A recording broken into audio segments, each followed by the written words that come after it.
The bridge of the Valkyr Prime hummed with the controlled chaos of a warship preparing for jump. Fleet Admiral Darnik stood at the command deck, his forearms clasped behind his ridged back, surveying his crew with the cold efficiency that had earned him command of the galaxy's most feared dreadnought. The Zelian Empire did not tolerate weakness, and Darnik had built his career on ruthless precision. "Status report," he barked, his voice cutting through the ambient noise like a plasma blade. "All systems nominal, Admiral," his second officer replied. "The human liaison is still in the lower observation deck with the Cubs." Darnik's mandibles clicked in irritation. "The human?" Commander Rhea Chun, a tactical advisor assigned by the Galactic Council as part of the Forced Alliance against the Void Swarm. He had protested her assignment from the beginning. Humans were soft, emotional creatures who had only recently stumbled into the wider galaxy. They had no place on a Zelian warship. "Remind me again why we're harboring this liability?" Darnik muttered. His tactical officer, a scarred veteran named Voss, shifted uncomfortably. "Council orders, sir. Humans have unconventional strategic insights." "The Battle of Kepler Station was luck," Darnik interrupted. "Nothing more. I've reviewed the data. Reckless gambling dressed up as genius." He straightened his uniform. "We jump in 30 minutes. I want that human off my ship before then. Send security to the observation deck and have her escorted to the transport bay." "Sir, the Cubs are military dependents who need to learn discipline, not bedtime stories from aliens." Darnik's tone left no room for argument. "Execute the order." In the lower observation deck, Rhea sat cross-legged on the floor, surrounded by 17 Zelian Cubs. Their scaled faces, still soft with youth, watched her with rapt attention as she spoke. The viewport behind her displayed the swirling nebula they'd been stationed near, painting the room in shades of purple and gold. So the rabbit looked at the tiger and said, "You may be bigger, but are you smarter?" Rhea's hands moved animatedly as she told the story, her voice warm and expressive. The Cubs chittered with excitement. They were offspring of the crew, kept aboard during extended deployments, and they had taken to the human with an enthusiasm that baffled their parents.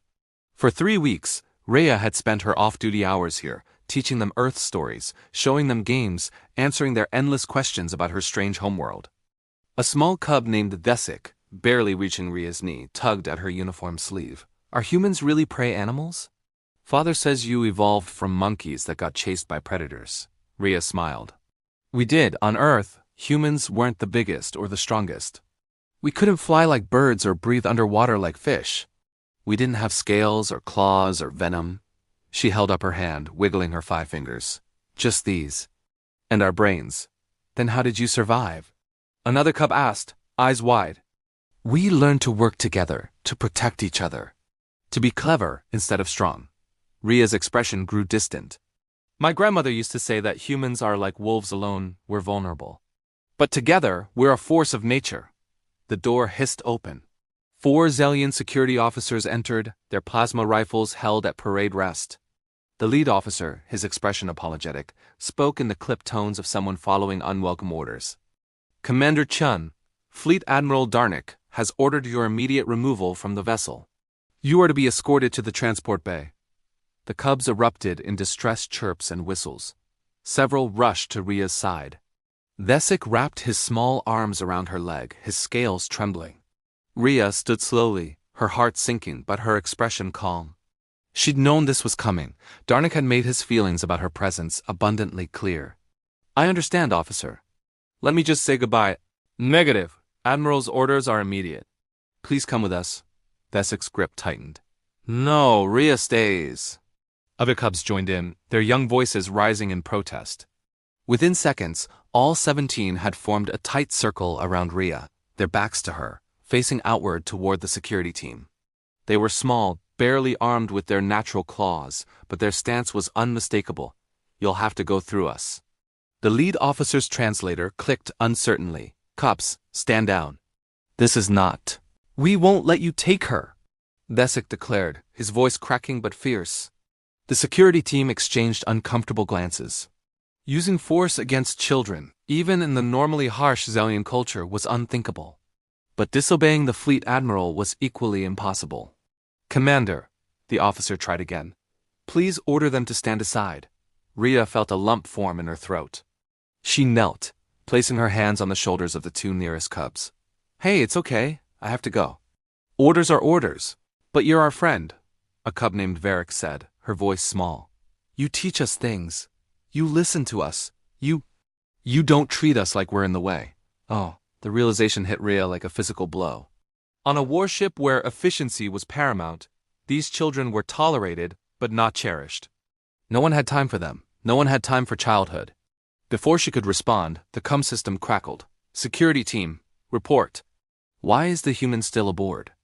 Darnick's voice. The lead officer activated his comm. Sir, we have a ... situation. The dependents are refusing to comply. A pause. Then, I'm coming down. Fleet Admiral Darnick arrived 5 minutes later, his boots striking the deck plates like hammer blows. He took in the scene with a single sweeping glance, his security team at an impasse, the human kneeling among the cubs, and 17 juvenile Zellions standing in defiant formation. What, he said with dangerous calm, is the meaning of this? Vesic stepped forward, trembling but resolute. Rhea is ours. You can't have her. Darnick's mandibles clicked rapidly, a sign of genuine surprise. In Zellion culture, cubs did not speak to admirals. They certainly didn't refuse orders. He opened his mouth to issue a command that would have ended the standoff immediately and harshly. Then he saw Rhea's face. She wasn't defiant or triumphant, she was sad. Quietly, deeply sad, as if this small moment of connection being torn away was a personal tragedy. Her hand rested on the Six's shoulder, not restraining him, just ... present. Supportive. Darnick had seen humans in battle.